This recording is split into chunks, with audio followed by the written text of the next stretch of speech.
Venerdì 29 settembre, buongiorno Sicilia, da Michele Cucuzza e da Angelo Gagliano. Allora, oggi sarà con noi ospite il sindaco trentino, il sindaco in motorino, va in giro col suo scooter per la città, prende appunti, studia, ci faremo raccontare di cosa si sta occupando in particolare in questo momento. Oggi ci sarà la notte dei ricercatori con un paio di appuntamenti importanti a Catania che vi riferiremo, e non dimentichiamo che oggi è anche la giornata mondiale del cuore, quindi è giusto occuparci anche di questo organo così importante, fondamentale per la nostra vita, oltre che il punto di riferimento, così diciamo un po' poetico, per i sentimenti ancora oggi. Va bene, detto questo però, l'attualità, c'è un'ultima ora di cronaca da Barcellona a Pozzo di Gotto, provincia di Messina, 66 indagati per una discarica abusiva, sversavano rifiuti pericolosi negli alberi dei torrenti Mela e Patrì. Queste sono le immagini che si riferiscono alla scoperta degli investigatori. Hanno realizzato questa discarica abusiva, facevano anche combustione illecita di rifiuti e abbandono di rifiuti, tanto per cambiare, anche lì abbandonavano i rifiuti. Sequestrati 14 autocarri, valore complessivo dei sequestri 1 milione di euro, è un'operazione coordinata dalla Procura di Barcellona che ha visto impegnati i carabinieri, come avete visto, delle stazioni di Merì e Terme Vigliatore. Ricordo 66 persone indagate per una discarica abusiva a Barcellona. Ecco, vedete? Ecco, queste sono le immagini spia realizzate dai carabinieri, proprio in flagranza li hanno beccati mentre scaricano non solo abusivamente ma anche rifiuti pericolosi. 66 indagati. Rientriamo in studio. Immigrazione a Lampedusa, come sapete, tira un po' il fiato, respira un pochino perché l'hotspot si è finalmente svuotato e gli operatori della Croce Rossa possono fare il punto della situazione, mentre i cittadini, gli abitanti di Lampedusa pretendono chiarezza sulla gestione dei migranti e sul futuro naturalmente dell'hotspot. Vediamo. A Lampedusa, nei giorni in cui il centro accoglienza si è completamente svuotato, è tornato anche il direttore della Croce Rossa Ignazio Schintu, un momento per tirare le somme su quanto fatto fino ad oggi con il cambio di gestione voluto dal governo. Noi quando abbiamo assunto la gestione del centro il 1° giugno di quest'anno abbiamo cercato di fare una programmazione ma soprattutto una pianificazione. Pertanto, per quanto riguarda la parte logistica, abbiamo messo a disposizione tutto ciò che poteva essere messo a posto, chiaramente ha dei limiti, che è quello dei numeri. Se i numeri sono tanti all'interno non ci stanno, se superiamo poi i 3-4 mila siamo sicuramente in difficoltà. Per quanto concerne l'accoglienza, ovviamente ci auguriamo che ci sia un'accoglienza degna di questo Paese, ricordando sempre che nessun essere umano è illegale. La permanenza media all'interno dell'isola è di un giorno e mezzo per i migranti. È evidente che quando ci sono tanti numeri questo non può essere accettato, ma si tratta solo di qualche giorno. I lampedusani restano vigili, pur non sottraendosi al dovere dell'accoglienza, chiedono chiarezza sugli articoli contenuti nel decreto Cutro, in particolar modo sul rischio di vedere nascere sull'isola nuove strutture. Quello che chiediamo è, per levare ogni dubbio, nominate quali sono queste strutture. È un CPR? È un centro per minori? È un hotspot? Invece di fare questa serie di rimandi incomprensibili ai più, siate chiari e dite noi vogliamo fare questo piuttosto che quello. E poi facciamo 2 proposte. Uno è un tavolo tecnico per la regolarizzazione urbanistica e commerciale dell'isola e l'altro è una richiesta di risarcimento danni per i danni subiti da questo popolo da 30 anni a questa parte. Ecco. Sono proposte concrete e anche molto comprensibili. Passiamo ad altro. Purtroppo la morte della piccola Nicole, condanna definitiva, come sapete, a 2 anni per omicidio colposo della ginecologa, che è stata ritenuta dalla magistratura responsabile della morte della bimba avvenuta nel 2015 in una clinica privata di Catania. Ma sono stati assolti gli altri medici e forse anche per questo la madre ha scritto un post molto addolorato che comincia così: non abbiamo avuto giustizia, e si rivolge alla bambina che non c'è più, scusaci. Dopo 8 anni e quasi 8 mesi la nostra lotta è finita. La nostra bambina non ha ottenuto la giustizia che meritava. Mi dispiace, mia piccola Nicole, scusami. Si rivolge direttamente alla sua bambina morta nel 2015, poche ore dopo il parto alla clinica Gibino di Catania. La mamma, Tania Egitto, lo fa con un post su Facebook, commentando con parole amare la condanna definitiva a 2 anni della sola ginecologa dello staff medico che la seguiva. In tutti questi anni, scrive, mi sono aggrappata alla speranza che un giorno avremmo avuto giustizia, che la verità avrebbe vinto, che forse avrei trovato un po' di pace, ma in realtà mi sono illusa. L'unica realtà è che noi abbiamo perso la nostra Nicole, nostra figlia. Noi abbiamo perso e basta, perché la condanna della sola ginecologa per noi non è giustizia. Ieri la Corte di Cassazione aveva dichiarato inammissibili tutti i ricorsi presentati contro la sentenza della Corte d'Appello di Catania. È diventata quindi definitiva la condanna a 2 anni per omicidio colposo e lesioni personali colpose della ginecologa Maria Ausilia Palermo. Escono invece definitivamente dal processo il neonatologo, l'anestesista e l'ostetrica che erano stati accusati di falso e ora sono stati assolti. Secondo l'accusa, la ginecologa di fronte ai primi segni di malessere non avrebbe effettuato monitoraggio adeguato della partoriente e poi non sarebbe intervenuta con il parto cesareo. Quindi la corsa in ambulanza verso l'ospedale di Ragusa, ma inutilmente. La tragedia colpì enormemente tutta Catania. In questi anni la coppia ha avuto altre 2 bambine bellissime. Adesso noi respiriamo per loro il nostro ossigeno, ma con un dolore perenne al cuore che tantissime volte ci toglie il sonno, scrive ancora la mamma. Ci sono delle agenzie di aggiornamento, una che è la conferma del dramma dei migranti di Lampedusa come realtà ormai globale. Infatti una riunione del Consiglio di sicurezza dell'ONU è uscita fuori con questa dichiarazione sul problema dei migranti. L'Italia non può essere lasciata sola, serve un meccanismo a livello regionale intesa la regione europea, per la redistribuzione, lo dice il capo dell'ufficio di New York per l'ufficio dell'ONU dei rifugiati. Quindi l'Italia non può essere lasciata sola, lo dice persino l'ONU, e l'Europa che è un pochino più, diciamo, fredda su queste cose. E adesso una notizia sconcertante, una curiosità paradossale, Angelo, perché un'agenzia ci informa che il carro funebre che ha trasportato la salma di Messina Denaro l'altro giorno, abbiamo visto in diretta la tumulazione rapida, eccolo qua, non aveva l'assicurazione. La polizza era scaduta e si è trattato, dicono i gestori, i proprietari di questo carro funebre, dove c'era dentro la salma di Messina Denaro, è stata una svista, si sono giustificati così. Forse, visto il tipo di cliente, mi viene da dire, anche quelli del carro funebre non hanno voluto farsi trovare troppo in regola. Che dici? Potrebbe. Una chiave di lettura, diciamo una chiave di lettura. Passiamo a cose più serie, la rassegna stampa siciliana, Angelo Gagliano. Allora, cominciamo la rassegna con una buona notizia, forse, si spera, perché poi ce ne sono tante altre non positive per i consumatori.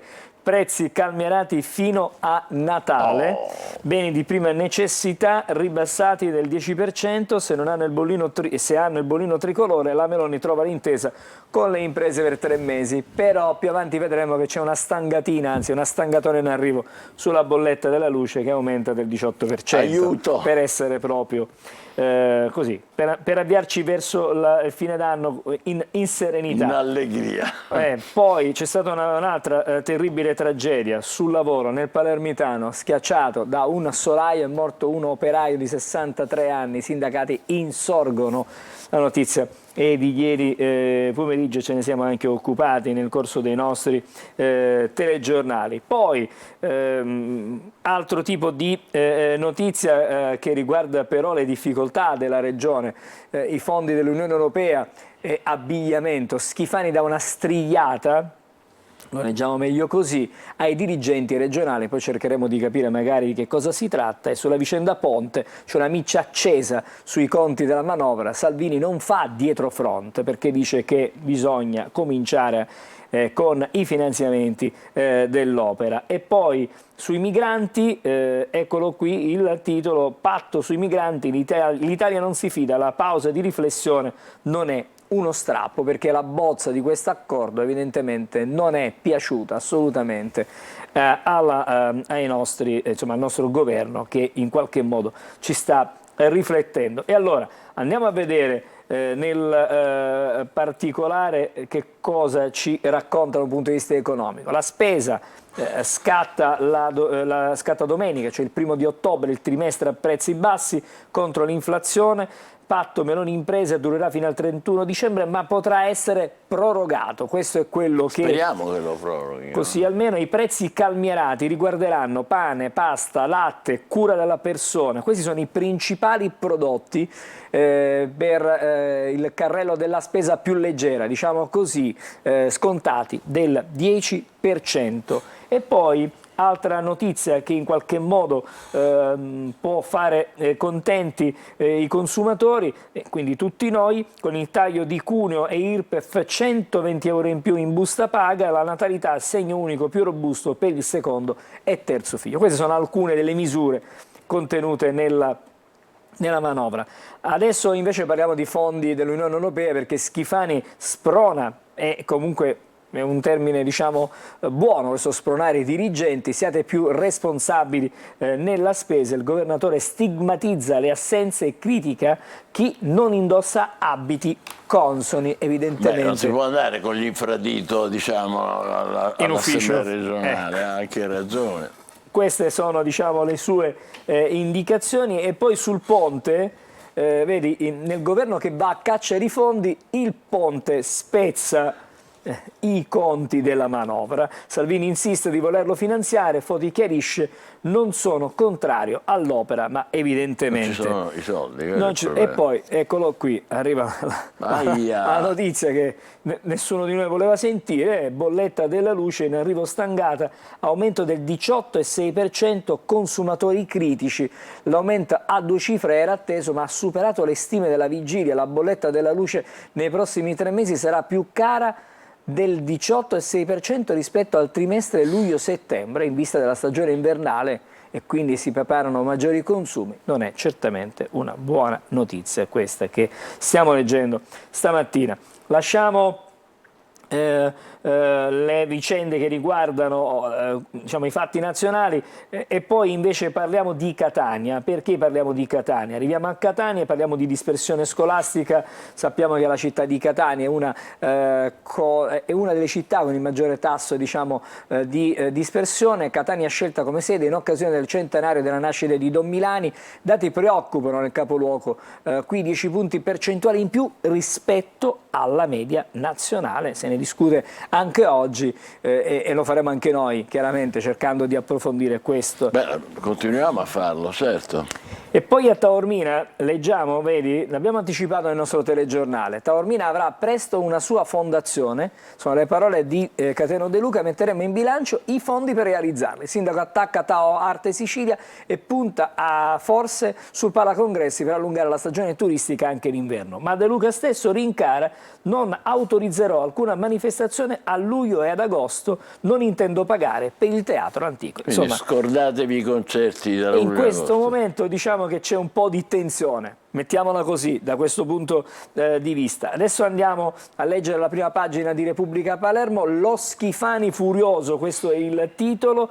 Burocrati dietro la lavagna, quindi è più cattiva Repubblica. Dopo i vescovi, il presidente della regione attacca i dirigenti per la lentezza nella spesa dei fondi dell'Unione Europea, strigliata agli assenti e anche a chi era senza giacca e cravatta. Intanto 2,1 miliardi rischiano di andare in fumo.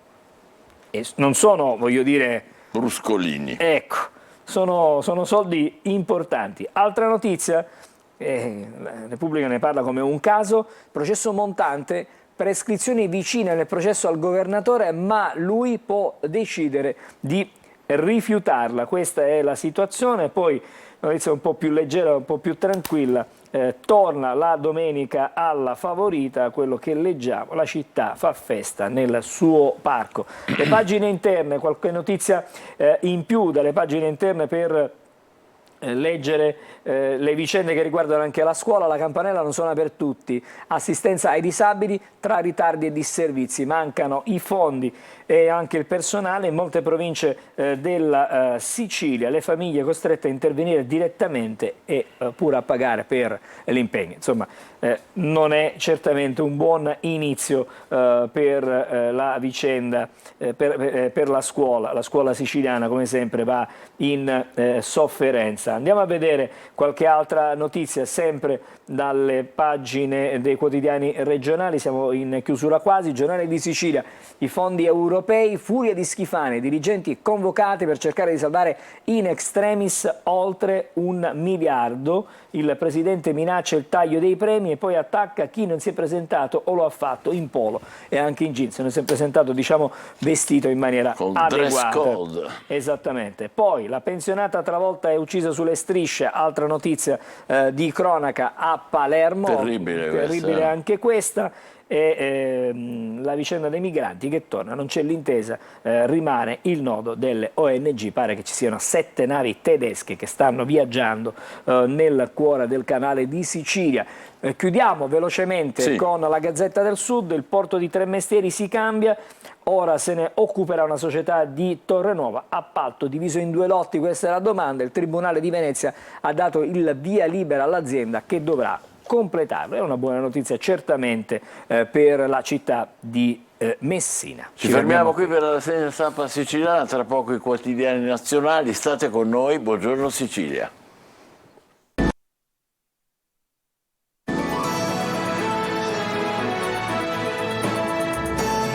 Buongiorno Sicilia, come Michele Cucuzza ed Angelo Gagliano. Rassegna stampa nazionale, please. Allora, cominciamo con il Corriere della Sera. Subito in apertura l'intesa antirincari, arriva la nuova IRPEF, ecco le misure sul lavoro e il taglio delle tasse. Questa è la indicazione. In tema di economia, il segnale dello spread che sale e poi chiude a 195. Ieri è stata una giornata piuttosto tesa sui mercati da un punto di vista dello spread. Salvini intanto insiste, il ponte si fa. Queste sono le sue parole. Parliamo di sbarchi.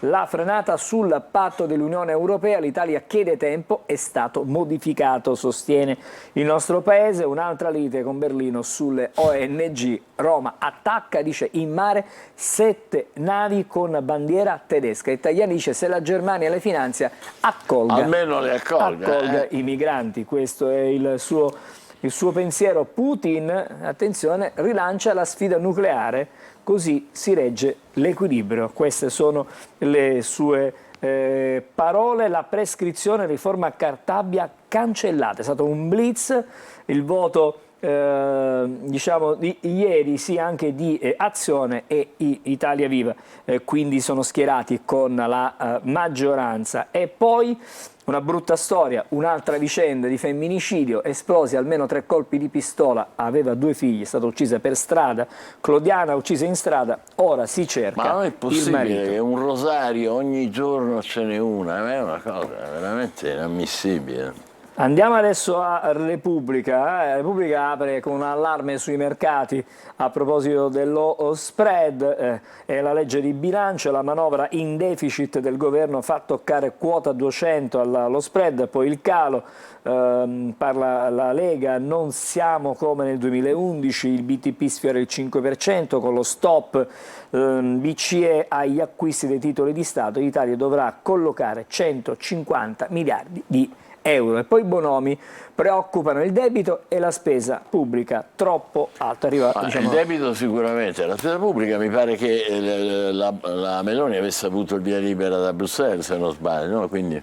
però Confindustria evidentemente teme, ha delle preoccupazioni. Poi ancora patto sui migranti, Roma si sfila, Italiani attacca a Berlino sulle ONG, il tema è sempre quello. Sì. E leggiamo invece di un reportage nel monastero della Battaglia, ora il Kosovo come la tempesta, quindi un'area che si infiamma, che conflitto resta tra sempre. serbi e albanesi lì. è davvero complicata. Fotonotizia, vediamo qui, mezzogiorno, crudeltà sul set per il mio corpo in sovrappeso. Giovanna Mezzogiorno è bellissima comunque, sia chiaro, però devo dire che quella foto dove lei appare veramente sovrappeso è di qualche anno fa, bisognerebbe, come dire, essere più corretti forse, perché quella è una foto del 2019 quindi... e nelle pagine interne troverete che insomma è anche dimagrita, non ha importanza, però non è nemmeno una foto di oggi. E quindi non mancano i temi anche da questo punto di vista. Attenzione alla stampa, anche che è molto vicina al Repubblica ovviamente. Lo spread vola a 200, stangata bollette, Aiuto! quindi l'apertura è... Dopo la NADEF salgono i rendimenti dei BTP, il Financial Times, Roma minaccia il mercato dei bond, luce su del 18%. Cioè, gli sconti al supermercato saranno del 10 e qui aumenta e la luce aumenta del 18, quindi così per... Migranti, l'Italia rompe con l'Europa, questa è diciamo, la situazione che c'è in Europa, l'Unione Europea è pronta all'accordo, ma Piantedosi blocca tutto, il sospetto della Premier, regia tedesca contro di noi. Insomma c'è questo continuo botta e risposta, tensione, no, in questo momento Italia e Germania non vanno perfettamente. Malgrado la visita del presidente Steinmeier che era, come dire, in grande intesa con Mattarella. Evidentemente è servita a poco. E poi la minaccia nucleare di Putin in stile Kim non va sottovalutata, scrive la stampa. Fotonotizia, liberate Khaled, lettera appello sul ragazzo italo-palestinese arrestato in Israele. Questo è quello che leggiamo sulla stampa. E poi, questa è una curiosità, magari la approfondiremo, i single superano le famiglie con i figli. S lunga è uno spot politico, si torna a parlare Toscani pesca. Stavolta della pesca di ieri. E poi ti ricorderai certamente Brandizzo, il parroco, e quell'idea di fatalità a proposito della tragedia sul lavoro avvenuto. Sì. Cerchiamo di velocizzare un po' con il Messaggero. Fisco, i comuni potranno fare delle sanatorie locali.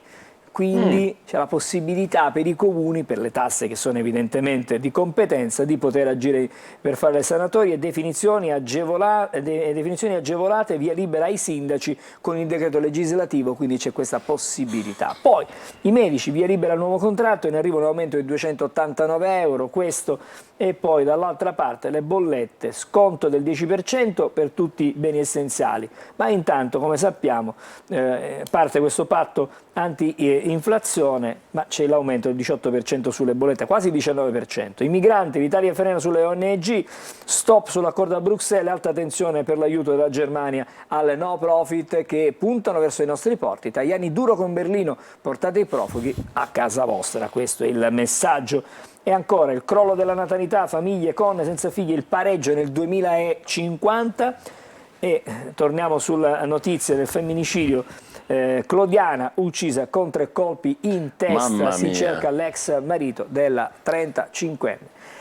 Terribile davvero. Il Fatto Quotidiano, leggiamo qui, è tornato. Fotonotizia, destra e centro ripristinano l'ex Cirielli, riesumata la prescrizione, regalo di compleanno, riferito al Cavaliere. Il DL Bonafede addio, Fratelli d'Italia, Lega, Forza Italia, Azione, Italia Vera rivogliono la legge ammazza processi di Berlusconi, Movimento 5 Stelle resti il Trojan contro le tangenti, però il PD si astiene. Questa è la fotografia. Non si salva nessuno. Esattamente, da questo punto di vista. Il Giornale, svelato il bluff tedesco sull'emergenza migranti, fallisce il blitz di Berlino, sul nuovo regolamento volevano inserire una clausola salva ONG, quindi svelato il fatto perché l'Italia non lo firma, 7 navi nel Mediterraneo, c'è l'ira dell'Italia che evidentemente... perché raccolgono i migranti e poi però non ne vogliono accogliere neanche uno nel loro territorio. Sì, leggiamo Avvenire, una manovra in salita, un freno all'inflazione, margini stretti, lo sforzo spread tocca quota 200, via l'accordo trimestrale contro il caro spesa, scrive stamattina in prima pagina Avvenire. Siamo adesso sul Manifesto, come sempre c'è la foto che accompagna la notizia, il gioco dell'Ilva a Taranto. Stiamo vicini alla chiusura, dicono gli operai della acciaieria che ieri hanno scioperato. La situazione è davvero complicata. Sulle ONG fabbrica l'Italia, storica, sì, e sulle ONG intanto l'Italia blocca l'Europa, evidentemente. Guarda che hai più di un minuto, quindi ancora, puoi prendertela comoda. Ma abbiamo tanto da leggere, siamo sull'Unità. La magistrale, lezione tedesca all'Italia. Sveglia, amici, le vite in mare si salvano. Scrive. Hai capito? Ci danno pure la lezione. E poi la bufala del Qatar Gate, vediamo un po' quante balle su quella inchiesta. Quindi evidentemente stanno venendo fuori delle notizie che evidentemente ridimensionerebbero quanto abbiamo fin qui conosciuto. E poi il grande imbroglio del deficit che metterà l'Italia nei guai, anche questo da approfondire. Lo sforamento c'è ed è corposo, ma la NADEF del governo è addomesticata, un auspicio azzardato, non una ragionevole previsione. Si parla di 14 miliardi diciamo, in deficit che in qualche modo sono dentro alla finanziaria. Eccola qui, aiuta le famiglie, più sconti, meno tasse.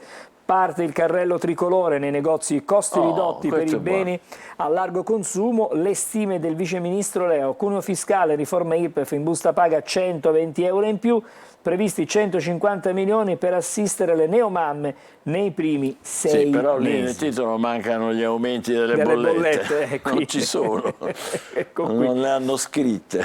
Berlino crea tensioni sui migranti, slitta il patto europeo, vediamo Osho cosa scrive. Ma fammi una cortesia, stavolta a tuo padre portagli una ciriola, che è il pane, no? Che il pane sta in offerta, per dire gli sconti del 10%. Approfittiamo la ciriola a Roma è proprio approfittiamo uno dei sconti. panini. Vabbè. Mi fermo Abbiamo qui. Chiuso. Sì. Ci fermiamo qui, tra poco ci sarà il sindaco trentino, il sindaco che va in giro in motorino, rima involontaria, però la cosa è molto seria. State con noi, intanto ci vediamo il meteo e poi un promo importante su C'è chi la vuole cotta. Buongiorno Sicilia. Un saluto e bentrovati da Clara Ventura di Trebi Meteo, giornata di venerdì all'insegna del bel tempo su gran parte del nostro territorio. Avremo infatti prevalenza di sole, anche se qualche nota instabile insisterà all'estremo sud, come ad esempio sulla Sicilia, dove inizialmente il tempo sarà in prevalenza soleggiato e stabile. Nella seconda parte della giornata poi nuvolosità in graduale aumento, specialmente sui settori centro-orientali, dove sarà possibile qualche rovescio temporalesco. Temperature massime diurne che localmente arriveranno a sfiorare anche punte di 27-28 gradi. Nella giornata di sabato il contesto si manterrà inizialmente stabile su tutti i settori. Ancora una volta nella seconda parte della giornata qualche residuo fenomeno, specialmente sui settori centro-orientali del territorio. Temperature massime diurne che non subiranno particolari variazioni. Con questo è tutto, dettagli maggiori sull'app di Trebi Meteo. De waar is dat strada in de Vidania? Dat is het bus di strada, no. Russo. Tedesco. No, russo. Russo, niente. Formiamo così. Vedrò sempre nella vita, perché si chiama sale. Che sale dovrebbe essere così. Questo già un pochettino, così. Ma che bontà! Ma che bontà! La zucchina no. E allora? La smettete di litigare tutte e due? Quando si mangia? Tutti i giorni su Antenna Sicilia. Confermo tutti i giorni, prima del telegiornale non perdetevi C'è chi la vuole cotta alle 12.30 e alle 19 naturalmente su questa rete. Due rapidissimi aggiornamenti: sono arrivati 17 tunisini al molo Favarolo di Lampedusa, il primo sbarco nell'isola dopo 8 giorni di stop a causa naturalmente del maltempo. E poi ancora un lutto nel mondo del giornalismo, molto improvvisamente a Palermo, Angelo Meli, un collega che aveva 60 41 anni, redattore del Giornale di Sicilia. Dopo le prime esperienze con l'Ora si occupava soprattutto di temi economici e aveva collaborato con diverse testate, fra le quali il Corriere della Sera e l'agenzia ANSA. Angelo Mele, ci dispiace molto e ci manifestiamo la solidarietà alla famiglia. Adesso 8:32, diamo il benvenuto al sindaco di Catania Enrico Trantino, che ci fa la cortesia e il piacere di essere nel nostro studio, anche con uno spunto di attualità. Abbiamo beccato più di una volta il sindaco in giro per le città di Catania in motorino, anzi qua si dice scooter, a Roma dicono in motorino, aveva fatto Rutelli qualche anno fa. Naturalmente in seguito a questo è stato incoraggiato e ha avuto le congratulazioni di molti cittadini che hanno apprezzato questo, il fatto che non usi le auto blu, che non ci siano scorte, che non ci sia tutto quel, dispersione spesso di energia, anche di fondi quando si muovono i potenti. E poi il Codacons, che è severissimo di solito, lo sappiamo, come rappresentante dei consumatori, che vuole candidarla sindaco al premio nazionale amico del consumatore. Sono belle soddisfazioni. Beh, oddio, credo anche che stiamo esagerando, nel senso che mi sembra una cosa così normale. Io mi sono imposto fin dall'inizio di non cambiare il mio stile di vita e quel che io sono. Io ho sempre considerato la macchina di servizio come uno strumento che alimentasse la distanza fra la città e le istituzioni, quindi per questo mi è venuto facile non cambiare, non modificare. L'ho preso una sola volta perché andammo in una scuola, portai 3 ragazzi consiglieri comunali, quindi eravamo in tanti, ho detto andiamo con la macchina, ma poi ho sempre girato con lo scooter, anche perché se uno va in macchina, oltre a quel che già ho detto, si distrae magari leggendo i messaggi, mentre camminando, guidando, ha modo di vedere meglio quello che succede nelle strade e quindi di conoscere approfonditamente il territorio.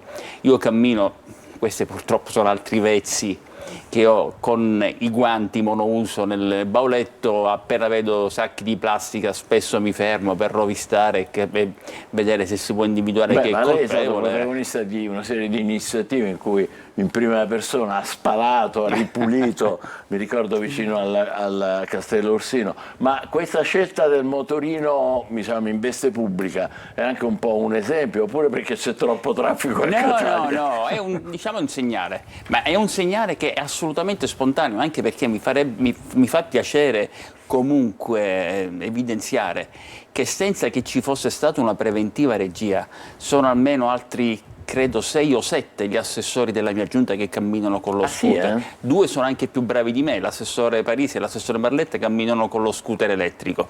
Io non l'ho ancora, spero magari di colmare questa distanza. Formidabile. Senta, ma è vero che mentre gira si ferma e prende appunti anche? L'hanno beccata che prende appunti? Qualche volta succede, sì. Ma che appunti prende? Scusi, la curiosità. Sulle cose che non vanno, sulle cose che dobbiamo migliorare, perché mi auguro che poi alla fine un giorno questa giunta venga apprezzata non solo perché gira con lo scooter, ma anche per le risposte che ha dato alla città. Ma con le buche come se la cava? Con le buche questo è uno dei tanti temi su cui dobbiamo intervenire, perché abbiamo una direzione manutenzione che in passato non è stata mai dotata di fondi per poter intervenire, e quindi adesso stiamo cercando con un nuovo bilancio di destinare qualcosa. È una coperta molto corta, direttore, e allora dobbiamo essere bravi a destinare le risorse ordinarie per ciò che ci consente di dare le risposte più immediate. Questo è molto importante. Però quel che mi fa piacere, eventualmente non è tanto il fatto di camminare con lo scooter, l'elemento di novità, è il fatto di non avere chiesto autorizzazioni per poter camminare con lo scooter in aree chiuse al traffico. Noi seguiamo il corso del traffico normale senza prendere corsie preferenziali, senza quindi fare qualcosa che non facciano tutti i cittadini. Fantastico, l'aspetto in monopattino, perché io sono uno che gira in monopattino, mi sa che un giorno o l'altro rischiamo di già vederlo. fatto. L'ha fatto sì, anche questo? Fantastico. Monopattino, autobus, tutto, perché per conoscere la città bisogna camminare come cittadini. Bene. Allora Sindaco, naturalmente io non posso non approfittare della sua presenza qua, oltre che per fargli i complimenti per questa sua scelta, si dice ormai sostenibile, e che è anche un esempio, diciamoci la verità, anche se il Sindaco un po' lo nasconde. Naturalmente approfitto per chiedere innanzitutto progetti per l'amministrazione. Poi le farò qualche domanda cattiva, prima quelle più tenere. Io credo che comunque abbiamo già dato un segnale di svolta, nel senso che abbiamo colmato il divario con un momento di inerzia fisiologica determinato dal vuoto amministrativo, dalla mancanza della politica, e abbiamo già impresso una precisa direzione alla nostra strategia. Da un lato il fatto di investire attraverso quelle poche risorse che abbiamo sulla incentivazione del turismo. Io credo che sia stato un gran bel segnale ed è stato sicuramente colto in questa direzione la chiusura al traffico di via Garibaldi e piazza Mazzini, che hanno consentito un sentiment favorevole da parte della popolazione catanese, ma anche da parte dei cittadini. Il fatto che stiamo consegnando tutte quante le piazze che abbiamo riqualificato, stiamo programmando le nuove attività, nel frattempo stiamo chiedendo a Roma e aspettiamo risposte. Poco fa ho mandato un messaggio a Palazzo Chigi, attendiamo anche di vedere se possiamo ottenere delle risorse per compensare un divario che si è creato fra la città di Catania e altre città che sono capoluogo di provincia, nonché città metropolitane, che in passato hanno ricevuto fondi strutturali che invece Catania non ha ricevuto perché era in dissesto.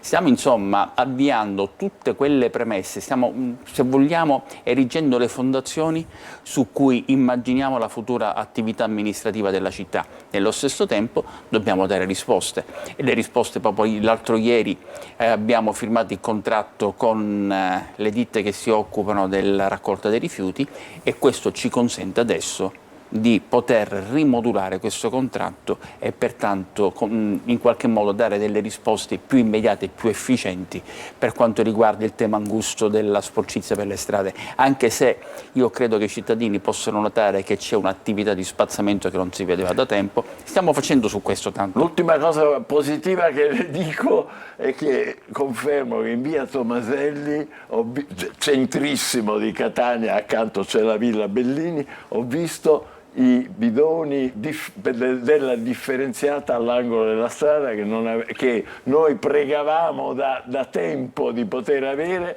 e adesso ce l'abbiamo, ognuno con il colore diverso, con l'indicazione diversa, e uno anche per l'indifferenziata. Cioè, voglio dire... Però direttore, stiamo attenti, perché i bidoni sono condominiali, non possono essere messi dal comune, perché se noi mettiamo i bidoni sulla strada non abbiamo concluso nulla, è come se tornassimo ai cassonetti. E allora i tanti cittadini che non abitano in città ma che abitano fuori dalla fascia urbana, o i tanti catanesi che non vogliono fare la differenziata, utilizzano questi bidoni condominiali per conferire, e questo deve essere inibito, deve essere impedito. Bene, benissimo. Allora, invece andiamo alle note dolenti, Sindaco. La sicurezza, come vanno le cose sulla sicurezza? Allora, sulla sicurezza io credo che, siccome tutto dipende poi da quel benedetta percezione su cui spesso abbiamo posto l'evidenza, tanto è stato fatto, nel senso che questa attività dell'amministrazione nei primi mesi, nei primi 4 mesi, anzi nei primi 3 mesi, quel di cui abbiamo detto, nonché il fatto che l'amministrazione sia presente, il fatto che l'amministrazione dia risposte, il fatto che rispetto alle segnalazioni cerchiamo di essere reattivi nell'intervento, tutto questo ha certamente inciso favorevolmente. Noi ricordiamo che Catania veniva considerata, per effetto di una statistica tratta dal portale Numbeo, la città più pericolosa d'Europa per gli ultimi 3 anni. Se noi andiamo a guardare questa classifica, in effetti noi per il primo semestre del 2023, quindi prima che ci insediassimo, risultavamo la città più pericolosa. Se guardiamo questa statistica aggiornata a oggi, il cosiddetto Crime Index reale, siamo al 51esimo posto, siamo precipitati in classifica. Però, Sindaco, le dico la verità, io giro molto, vado in taxi, vado nei mezzi pubblici, anch'io vado a piedi, monopattino non parlo con nessuno, ma con gli altri sì. E l'impressione della gente, le dico in generale, è sempre una, che non ci sono controlli. E poi mi dicono, ma mancano i vigili, mancano decine e decine, forse addirittura qualcuno azzardava 600 vigili in una città come Catania. Non azzardavano affatto, e questo purtroppo è il dato reale.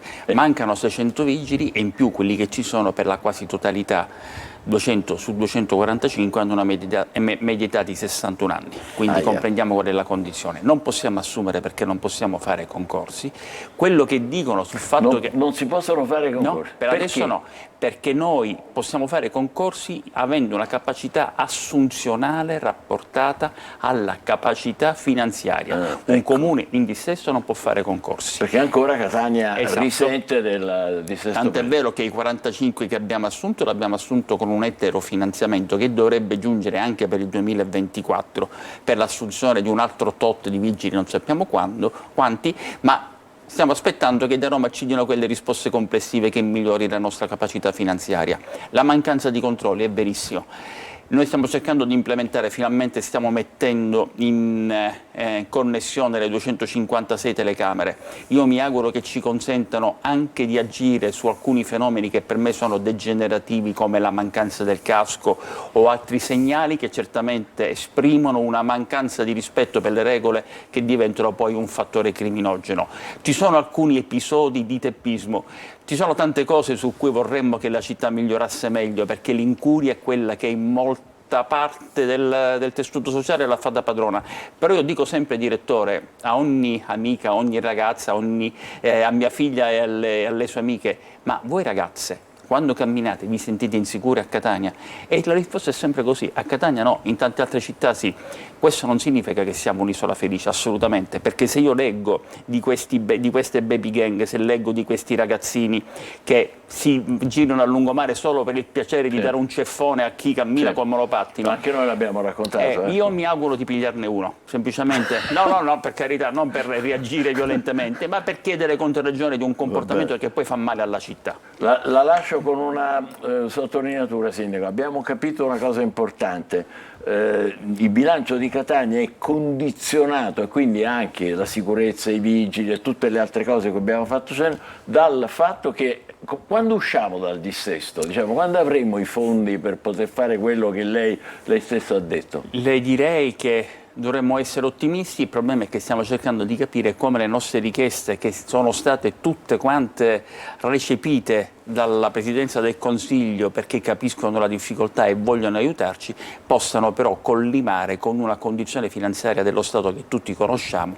perché comunque non ci sono quelle risorse disponibili che si temeva. Quello che è successo col bonus 110, nonché tutta una serie di altre voragini, in qualche modo determinano delle difficoltà finanziarie pure del governo centrale. Ma una data si può avere? Ma io come risposta, intanto avremo una prima risposta, penso nell'arco di un mese e mezzo. Bisogna vedere se sarà la risposta positiva che consente a Catania di ridecollare. Pensa di avercela questa risposta positiva? Io lo spero, io le ripeto, fino a un quarto d'ora fa ho scritto al sottosegretario Mantovano per riferire alcune cose. Speriamo di averla entro questo mese e mezzo per avere la risposta positiva, così tutte quelle carenze che sono dovute alle difficoltà economiche del Comune di Catania potranno essere risolte. Grazie al Sindaco Trattiera per essere stato con noi. Il motorino ha parcheggiato qua sotto? Sì, infatti io non vorrei che poi ci sia così tanta attenzione sul mio motorino che prima o poi non lo trovo più. Quindi... Nessuno oserebbe, non lo so, non credo proprio. Grazie comunque. Buona giornata, grazie. Sindaco. Facciamo una breve pausa e poi parleremo di altri argomenti. State con noi, buongiorno Sicilia.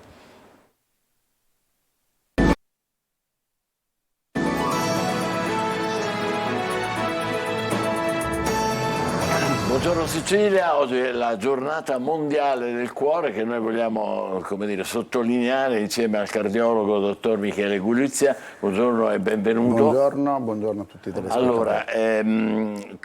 Allora, oggi a Catania dal 2 al 4 ottobre sarà la città protagonista della prevenzione cardiovascolare. In particolare, che significa dal 2 ottobre al 4, quindi da lunedì a mercoledì dalle 9 alle 19, segnate per queste cose che possono servire, ci sarà un jumbo track. Che cos'è un jumbo track? Un jumbo track è un track normale che però ha due parti nascoste sotto, che quando si ferma si apre, sono 100 metri quadrati, quello che vediamo perfettamente. Perfetto, questo jumbo track, che certo che è un grande laboratorio.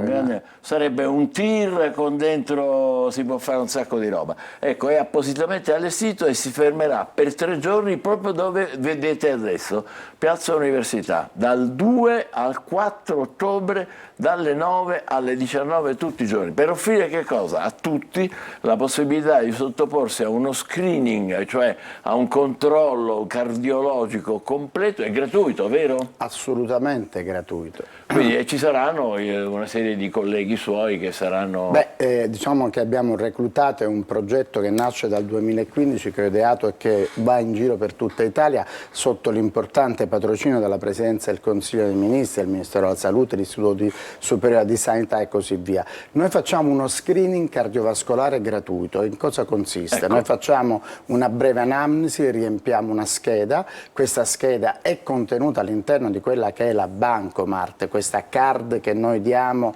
gratuitamente a... Bancomat, attenzione, non vuol dire che non paga. È il Bancomat, è in analogia, essendo la banca del cuore, è in analogia a quello che è il Bancomat, ma noi non chiediamo soldi, anzi li diamo perché diamo al cittadino, non solo facciamo lo screening cardiovascolare completo di elettrocardiogramma, ma con una semplice puntura del polpastrello, con una goccia di sangue, facciamo tutto il profilo lipidico, quindi tutte le forme di colesterolo, glicidico, dalla glicemia a quella che è l'emoglobina glicata, e l'uricemia, non tanto per sapere quant'è il tasso di uricemia nel sangue, che è importantissimo, ma perché l'uricemia è lo specchio dell'infiammazione. Noi sappiamo che l'infiammazione è alla base dello sviluppo dell'infarto, dell'ictus, dei tumori, tant'è che appunto purtroppo dopo il Covid, dove l'infiammazione spesso è stata molto alta, la quantità di queste malattie è aumentata in maniera considerevole. Quindi i problemi cardiologici in Italia sono importanti?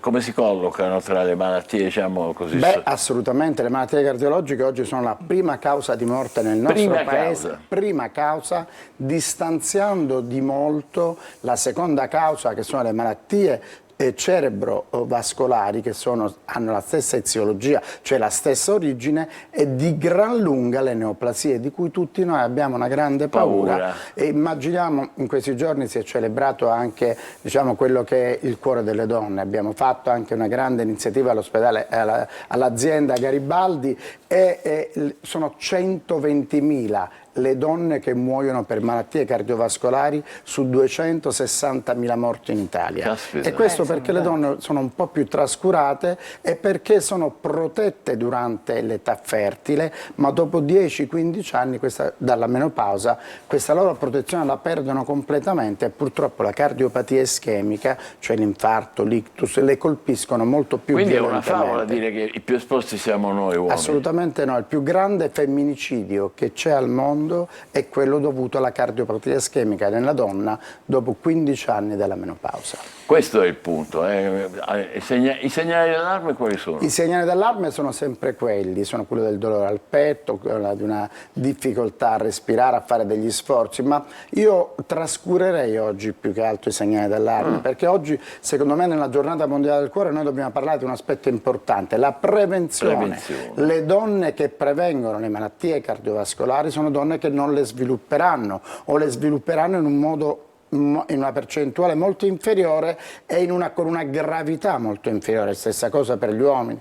Noi uomini paghiamo prima questo debito nei confronti delle malattie cardiovascolari, lo paghiamo fra i 30 ormai e i 50-55 anni. Prima donne. Sì, le donne che invece durante queste decadi sono protette dalla fertilità, dal bilancio degli ormoni estrogeni e progestinici, loro in questo momento hanno la possibilità di avvantaggiarsi, di poter avere più tempo per fare prevenzione e quindi non pagare dopo il tributo alle malattie cardiovascolari. Queste sono le età per uomini e donne, ma gli stili di vita contano? Lo stile di vita salvacuore è fondamentale. Oggi bisogna insistere sul consumo massivo di frutta frutta e verdura di almeno 5-7 colori, almeno 2-3 pasti al giorno, perché questo sicuramente salva vita, così come l'assunzione di cereali. La pasta bisogna un pochettino smitizzarla, la pasta si può cucinare, si può consumare, è uno degli alimenti, è un alimento che ormai è protetto, perché è un alimento che ci rende italiani anche all'estero, ma bisogna avere un'accortezza. Vengono a mangiare Bravo, la pasta bisogna italiana. avere un'accortezza, perché oggi la pasta, soprattutto molte paste, contengono una grande quantità di glutine. Il glutine può portare a una sorta di tossicosi, aumenta il tasso di infiammazione. Allora, se proprio la vogliamo consumare, non ne consumiamo troppa, facciamola bollire con un po' di sale. Il sale nell'acqua della pasta è importante per sciogliere il glutine. Se la vogliamo mangiare bollente, o la scoliamo, ma non versando tutta l'acqua e la pasta nello scolapasta, ma tiriamola fuori come fanno i grandi chef, possibilmente immergiamola nell'acqua bollente pulita o anche nell'acqua fredda e poi facciamola saltare un attimino col suo condimento, si riscalderà di nuovo, abbiamo perso moltissimo glutine. Integrale oppure no la pasta? L'integrale serve a chi ha difficoltà a andare di corpo e quindi chi ha un transito intestinale molto lento, quindi oltre al fatto che l'integrale contiene tutta una serie di fibre che fanno anche bene, di oligoelementi e aminoacidi che fanno bene, però non è fondamentale il fatto che sia integrale, quindi togliersi il gusto della pasta di grano duro o della pasta bianca. L'importante è non eccedere, l'importante è cucinarla al modo giusto, eliminare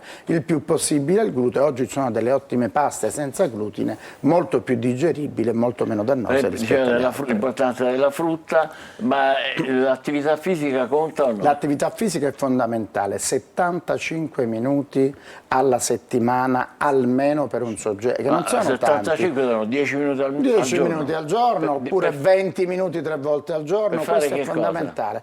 Camminare.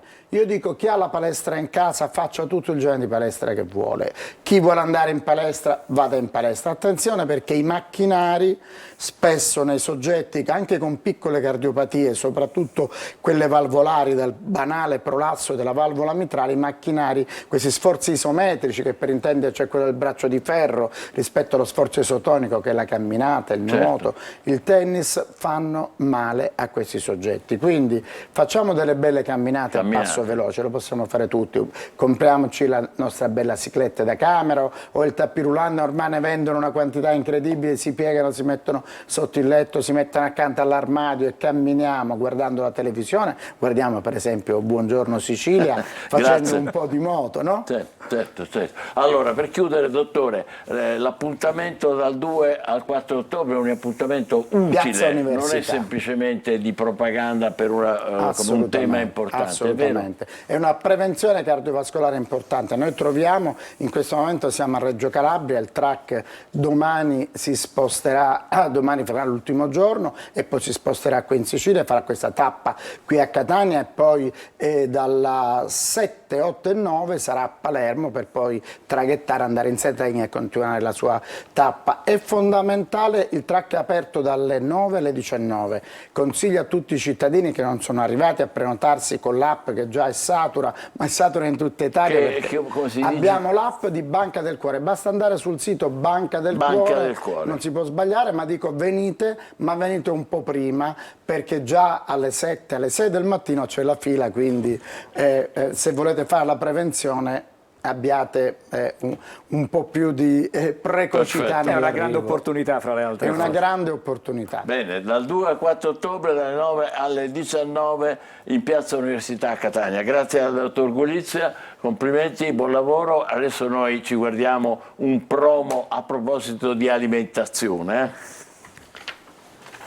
Punti, avete visto quante belle ricette. Bella l'insalata di polpette, devo dire. Fantastica. Angelo, vediamo un po' qualcosa sui giornali ancora. Sì, allora andiamo a vedere qualcos'altro sui quotidiani di oggi. Abbiamo Libero, che non abbiamo visto prima, la flotta del governo Scholz, titola così Libero, Germania scafista, accentua molto Libero, lo stupore di Palazzo Chigi mentre si discute il patto sull'immigrazione, al largo della Libia circolano 4 navi ONG battenti bandiera tedesca. Questo è quello che scrive Libero stamattina. Siamo invece sulla Verità, il tema è sempre lo stesso, l'Italia si scontra con Berlino e blocca i giochini, sanzioni dell'Unione Europea sulle ONG. L'Unione va in ordine sparso come al solito, questa è la verità. Mi fermo qui. Benissimo, e diamo il benvenuto a due ospiti, Diana Carbone e Luca Guardo, ricercatori di, cosa vuol dire INFN?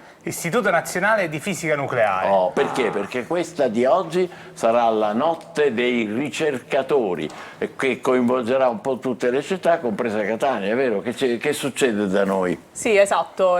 Ogni anno c'è questo importante evento che è la notte dei ricercatori, a cui il nostro istituto, l'INFN, aderisce da tantissimi anni. Questa sarà la 18ª edizione ed è un evento importantissimo perché avvicina la società, insomma il pubblico generico, alla ricerca, per far capire, insomma, noi ricercatori di cosa ci occupiamo. Già abbiamo visto una foto alle 18 a Piazza Università. Oggi? Esattamente, oggi dalle 18 fino a notte inoltrata avremo più di 70 stand per presentare tutta la ricerca che si svolge a Catania, non solo dell'INFN ma anche di tutta l'università, i dipartimenti e gli altri enti pubblici di ricerca, ma in particolare avremo i nostri stand che parleranno della ricerca che si svolge ai laboratori nazionali del Sud qui a Catania. Vediamo quella foto che abbiamo visto un attimo prima, così vi preparate all'immagine che ci sarà. Guarda, esatto, che bella, esatto. Complimenti. E lì parlerete di sismologia e mare? Anche, sì, perché presenteremo la nostra ricerca per il nostro telescopio marino KM3net e IDMAR. Prego, telescopio marino. Telescopio sottomarino al largo di Portopalo, con l'obiettivo di misurare i neutrini che vengono dallo spazio, dalle profondità cosmiche. Ma perché lo vediamo sott'acqua? Anche. Grazie a un telescopio che ha una dimensione di 1 chilometro cubo, perché i neutrini reagiscono molto difficilmente con la materia, quindi abbiamo bisogno di un rivelatore molto grande. Ma che profondità è questo? A 3.000 metri di profondità. Ed è 1 chilometro cubo? Esattamente. Ci vuole un tir per percorrerlo tutto. Non è facile montarlo, è una sfida anche tecnologica, non solo per i ricercatori di fisica nucleare. Poi c'è anche un altro incontro, nella sala del rettorato dell'università, investigare i cambiamenti climatici, è vero? Sì, questo credo sia a cura di altri enti di ricerca, cioè non solo dell'INFN, anche altri enti di ricerca, anche occuparsi... Con la ricercatrice Valentina Bruno, ho un nome qui che prego. Sì, si occuperanno. Allora, l'obiettivo di Sharper Night, perché negli ultimi 5 anni la notte europea dei ricercatori si inquadra in un progetto europeo che si chiama Sharper Night, che si occupa soprattutto di temi che sono vicini all'interesse della popolazione. Quindi il climate exchange è uno dei più importanti. Il cambiamento climatico, certo. E si occuperà appunto, ci saranno dei mini talk, tra cui questo della dottoressa, che presenterà l'impegno dei ricercatori per fronteggiare questo problema. Anche noi ci occuperemo di questo climate exchange presentando alcune ricerche per la fusione nucleare, che è la nuova frontiera per l'energia pulita. La fusione nucleare, uno sente nucleare si spaventa, invece è pulita. È pulita. Perché? Perché è la stessa energia che viene prodotta nelle stelle, quindi come nel nostro Sole. Grazie a laser di alta potenza e alta ripetizione possiamo riprodurre queste stesse reazioni che avvengono nel Sole alla temperatura del Sole, qui sulla Terra in maniera sicura e del tutto pulita. Ci stiamo riuscendo? A che punto siamo? Ci stiamo provando. Coinvolgete i giovani, riuscite a coinvolgere i giovani che, come dire, sono attratti soprattutto da queste nuove tecnologie. Avete le app, avete i filmati che si vedono, come siete organizzati? Beh sì, allora, noi abbiamo anche un progetto dell'INFN che si rivolge proprio ai giovanissimi, è un progetto che si chiama INFN Kids, quindi rivolto proprio anche ai bambini delle scuole primarie e secondarie di primo grado. E che bisogna digitare? Allora si trova nel sito del nostro istituto e in particolare oggi pomeriggio avremo delle attività dalle 16 alle 20 a Città della Scienza rivolte proprio a questo pubblico dei più giovani, con tanti giochi, tante attività. Noi abbiamo anche sviluppato dei fumetti per bambini che raccontano la scienza attraverso dei giochi di enigmistica e i protagonisti appunto sono proprio dei bambini. Quindi si digita INFN Kids. E questo è il vostro sito, diciamo, Sì, il vostro... e ovviamente se volete trovare tutte... un'app? Un Sì, c'è il sito e poi la pagina Facebook, vabbè. la pagina Instagram. Non è difficile, INFN, 4 lettere, I Esatto. come Imola, N come Napoli, F come Firenze, N come Napoli, prego. Non solo, se volete trovare tutte le attività che sono presenti questa sera al Sharper Night, basta cercare Sharper Night Catania e trovate tutte le attività che verranno divulgate questa sera sia a Piazza Università che a Città della Scienza che a Rettorato. I giovani sono, molto i giovani, anche i piccoli, come diceva giustamente lei, sono appassionati di interattività e questo c'è anche, no? Stava dicendo... Sì, noi organizziamo tante attività per far mettere proprio le mani ai bambini su, per esempio, fenomeni dell'elettricità. Abbiamo dei laboratori oggi pomeriggio in cui i bambini costruiranno dei piccoli circuiti e scopriranno che ci sono queste particelle piccolissime dotate di carica elettrica, gli elettroni, che permettono appunto il funzionamento di tutti gli strumenti elettronici che usiamo oggi. Quindi cerchiamo di far mettere proprio le mani ai bambini nelle nostre attività, perché sappiamo che un impatto, un coinvolgimento in prima persona fa rimanere di più le conoscenze. E questo forse è una delle ragioni del grande successo tra i giovani del film Oppenheimer, che è il padre di una cosa terribile che è la bomba atomica, quella che poi fu tirata su Hiroshima e Nagasaki. Ma in realtà ai giovani interessa proprio questo, la ricerca. Ai giovani sono curiosissimi, più sono giovani più sono curiosi. Noi siamo lì per dare risposte proprio a queste curiosità e la ricerca cerca in tutti i modi di avvicinarsi alla città per far capire che lo scienziato non è soltanto un uomo ingobbito dentro il suo laboratorio, ma ha degli interessi, delle voglie di far sviluppare la società. Sì. Oppenheimer aveva quell'idea. Esatto, anche se poi l'hanno utilizzata ovviamente per motivi bellici. Ma qui appunto arriviamo alla contraddizione, io sono obbligato a farvi una domanda, voi rifletterete anche su questo, poi però i nostri ragazzi se ne vanno, perché?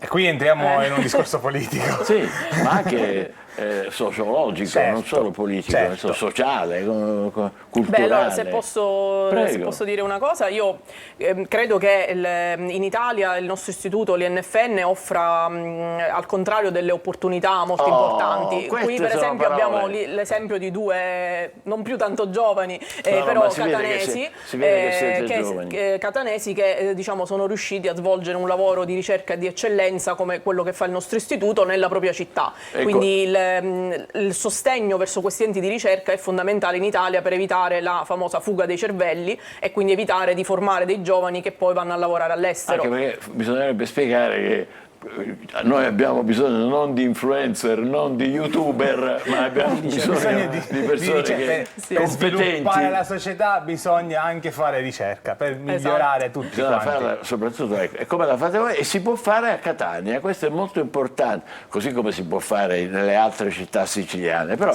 in questo momento stiamo parlando di Catania, non c'è dubbio, quindi non è uno dice io me ne devo andare perché mi piace la ricerca, invece lo può fare per esempio nell'Istituto Nazionale di Fisica Nucleare. Addirittura noi qui a Catania abbiamo due sedi dell'istituto, i laboratori nazionali del Sud, che sono proprio uno dei 4 laboratori di eccellenza in Italia nella fisica nucleare, dove lavoriamo io e il dottor Guardo, e c'è anche la sezione di Catania che è un altro polo dell'istituto, quindi è uno dei centri del Sud più importanti per la fisica nucleare. Bene, speriamo naturalmente che i ragazzi o le famiglie che ci stanno seguendo abbiano preso nota di questo, perché io fossi un po' più giovane verrei a iscrivermi da voi, perché sono appassionato di queste cose anche se non sono molto competente.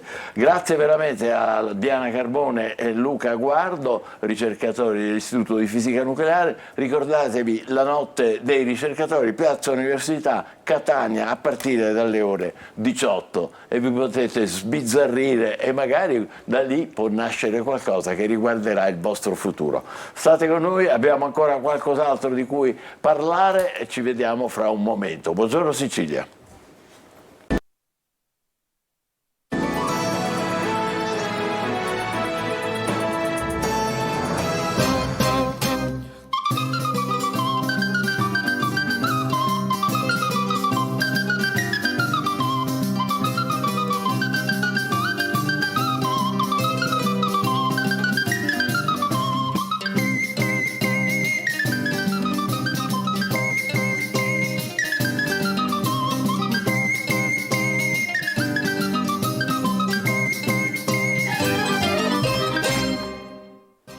Buon weekend, la rubrica che propone i migliori suggerimenti per chi questo fine settimana vuole uscire e gustarsi un po' della nostra amata Sicilia. L'evento perfetto per accogliere al meglio l'arrivo della nuova stagione? Sinfonie d'autunno presso lo stand Florio di Palermo. Da oggi fino al 30 settembre in programma serate all'insegna di musica, cibo, vino e buona compagnia. Un'occasione per continuare a coccolarsi al rientro in città dopo le vacanze e dare una sferzata di energia positiva alle giornate già cariche di impegni e di lavoro. A Sortino, in provincia di Siracusa, dal 29 settembre al 1 ottobre arriva la 41esima edizione di una manifestazione adorata dagli amanti dei sapori dolci, dei prodotti bio e dei miti che si perdono nella notte dei tempi, la Sagra del Miele. Un momento per celebrare il nettare cantato da Omero, Ovidio e Teocrito, emblema dell'economia sortinese.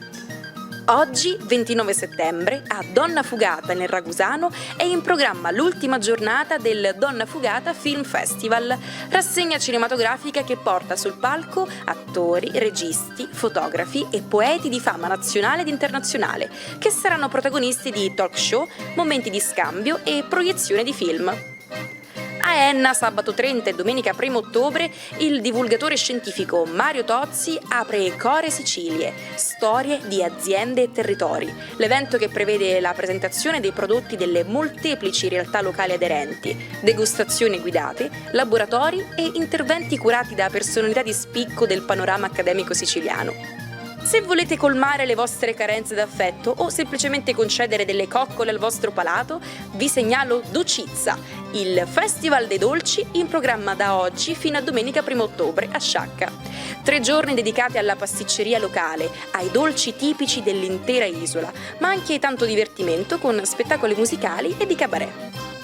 Rimanendo in tema food, questo sabato a Mistretta, in provincia di Messina, c'è la 9ª edizione della Sagra del Cudurune, durante la quale sarà possibile assaporare squisite focacce di pasta di pane fritta, da gustare sia nella versione dolce che in quella salata, in un momento di convivialità all'insegna del relax e della musica.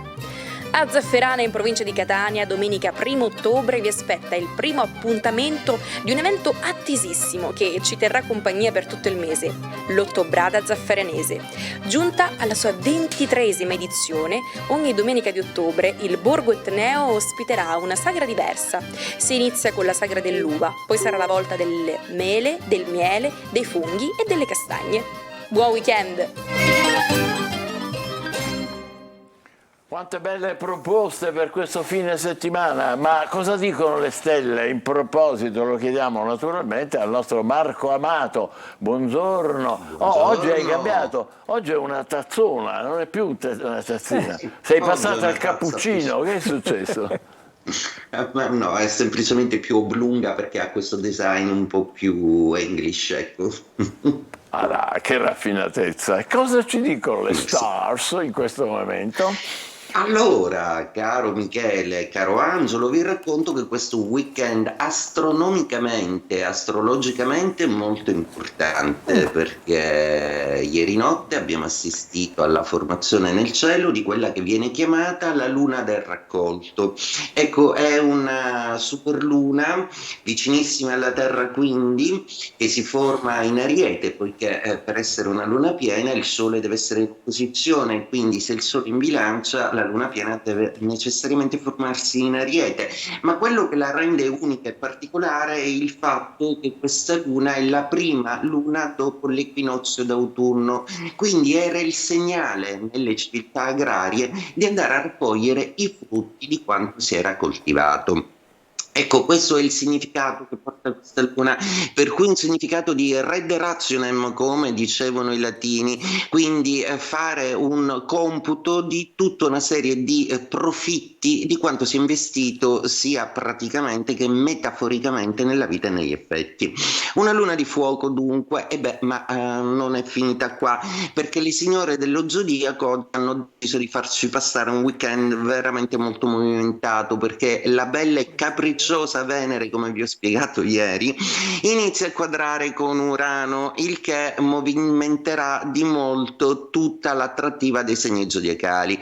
Vediamo come. Allora, sicuramente, essendo Venere il Leone e la Luna piena formatasi in Ariete, sicuramente i segni di fuoco sono in auge in questo momento e quindi l'Ariete, che è il più privilegiato di tutti, va avanti nonostante le non certezze che un partner ancora un po' incerto e indeciso gli dà, ma l'Ariete riparte e riparte su con nuovo entusiasmo e senza nuovi ostacoli. Un Ariete che in questo weekend ha voglia di ballare e divertirsi. Leone invece è molto intrattabile in amore e pretende adesso delle certezze dal partner. Luna in quadratura, oggi attenti a non fare ruggire il Leone. Sagittario ottimamente messo, perché questa configurazione dà quegli accidenti di fortuna, come sarebbe stato scritto in tempi medievali, che portano in avanti incontri e relazioni e una vita sentimentale un po' trascurata a scapito di tutta una serie di attività. Benissimo, quindi fuoco, quindi Iaria altrettanto. A seguire Gemelli, Bilancia, Acquario. I Gemelli squadristi tornano di nuovo a essere sociali e socievoli e a rivalutare gli amici, mentre i Bilancia rivalutano invece se stessi un po' più allo specchio, un weekend più introspettivo per i Bilancia, che declineranno un po' gli inviti per stare un po' più con loro stessi. Acquario, creatività ed esibizione della loro personalità a richiesta. Cosa vuol dire? La Venere in opposizione, quindi vostro malgrado vi dovete dare, ecco, dovete dire ogni tanto anche un po' sì e aprirvi all'amore. La Luna in Ariete invece vi aiuta tantissimo col supporto affettivo ed amicale. Bene per i segni di terra, ma non troppo, visto che il Toro deve fare un po' una review su tutta una serie di pasticci in amore di cui deve ancora discutere e finalizzare con il partner. Vergine si deve dedicare un pochino più agli affetti e al recupero del corpo psicofisico, perché è un po' troppo stressato. L'amore è ancora difetto un po', mentre invece i Capricorno trovano tutti gli spazi possibili per dedicarsi anche un po' segretamente agli amori che tengono nascosti in fondo al cuore. E per ultimi gli Acqua, che sono i più svantaggiati in questo weekend, che si defileranno non poco. Il Cancro rifugiandosi un po' in casa e volendo avere voglia di polarizzare l'attenzione del partner in maniera inversa, ovvero non andiamo alla festa ma portiamo una festa a casa. Quindi un Cancro sorprendente questo fine settimana. Scorpione assolutamente più divertito dalla situazione e finalmente questo weekend riesce a fare una cosa a cui anelava da tempo, mentre invece i Pesci, dolcissimi come sempre, si sentono molto più sicuri dei ruoli e soprattutto della possibilità di proporre delle nuove idee che ottimizzano il contesto sia lavorativo che quello familiare. E detto ciò, ragazzi, sotto questa luna e questa capricciosa Venere vi auguro un ottimo weekend. Grazie Marco, altrettanto a te, buon weekend.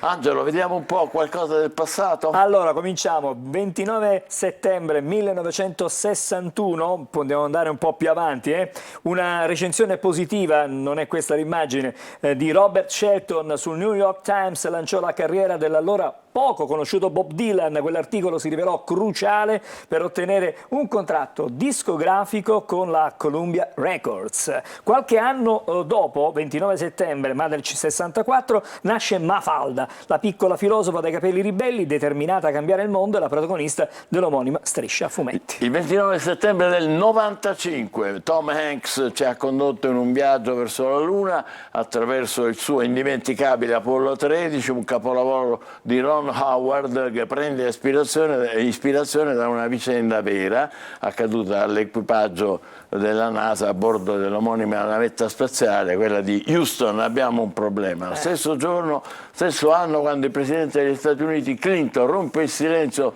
sul tanto discusso mistero dell'Area 51, diceva che era la zona degli extraterrestri, invece ammette pubblicamente per la prima volta che quella era una base segreta militare. Facciamo un salto nel mondo dei videogames, dei videogiochi. Nel 1995 Sony ci regala la prima PlayStation, una console che ha fatto la storia con oltre 100 milioni di unità vendute in tutto il mondo. Infine il 29 settembre del 59 nasceva Raff, cantautore di successo, da Self Control al pop romantico, ha partecipato a Sanremo, ha avuto hit importanti come Ti pretendo, Infinito, Il battito animale.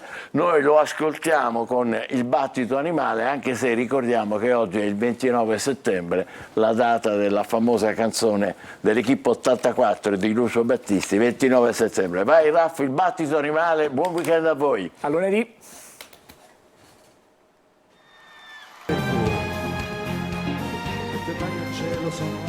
siamo un volo.